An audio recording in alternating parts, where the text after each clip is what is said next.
মিথ্যা কথা। ভারতের সম্রাট ঔরঙ্গজেব নয়, ভারতের সম্রাট শাহানশাহ শাহজাহান। কে নারী? কে নারী? এ নারী সম্রাট শাহজাহান কন্যা জাহানারা। কি ঔরঙ্গজেব, তোমার মুখ সহসা ছায়ের মতো সাদা হয়ে গেল যে। তুমি এখানে বলি, আমি এখানে কেন? এ কথা ঔরঙ্গজেব আজ সিংহাসনে স্থির ভাবে বসে মানুষের সাথে জিজ্ঞাসা করতে পারছ? আমি এখানে এসেছি ঔরঙ্গজেব তোমাকে মহারাজদ্রোহিতার অপরাধে অভিযুক্ত করতে। কার কাছে? ঈশ্বরের কাছে। ঈশ্বর নেই ভেবেছ ঔরঙ্গজেব? শয়তানের চাকরি করে ভেবেছ যে ঈশ্বর নেই? ঈশ্বর আছেন। আমি এখানে থেকে সেই খোদাই স্তব্ধ খণ্ড। খোদার পবিত্র নাম তোমার জিহ্বায় উচ্চারণ করো না, জিহ্বা পুড়ে যাও।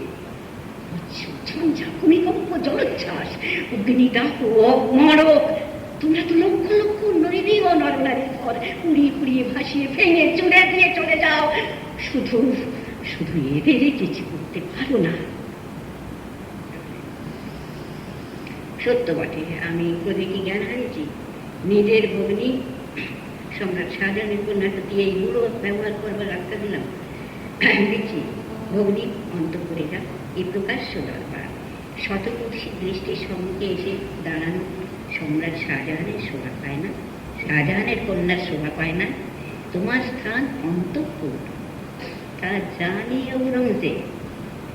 কিন্তু যখন একটা প্রকাণ্ড ভূমিকম্পে বর্মরাজি ভেঙে পড়ে, তখন অসংখ্যা মহিলা যে সেও নিঃসংকোচে রাস্তায় এসে দাঁড়াবে।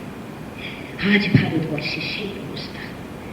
আজ একটা বিরাট অত্যাচারী একটা সাম্রাজ্য ভেঙে পড়েছে। এখন আর সে নিয়ম খাটে না।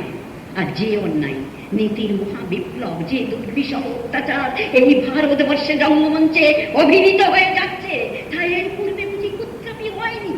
এত বড় পাপ, এত বড় স্বার্থ আজ ধর্মের নামে চলে যাচ্ছে। আর এই মেষাবদ্গণ শুধু অনিমেষ নেত্রে তার পানে চেয়ে আছে। মানুষগুলো আজ কি শুদ্ধ চাবুকে চলেছে? দুর্নীতির প্লাবনে কি ন্যায়, বিবেক, মনুষ্যত্ব, মানুষের যা কিছু উচ্চ প্রবৃত্তি সব ফেসে গিয়েছে। এখন নিজ স্বার্থ সিদ্ধিকি মানুষের ধর্মনীতি।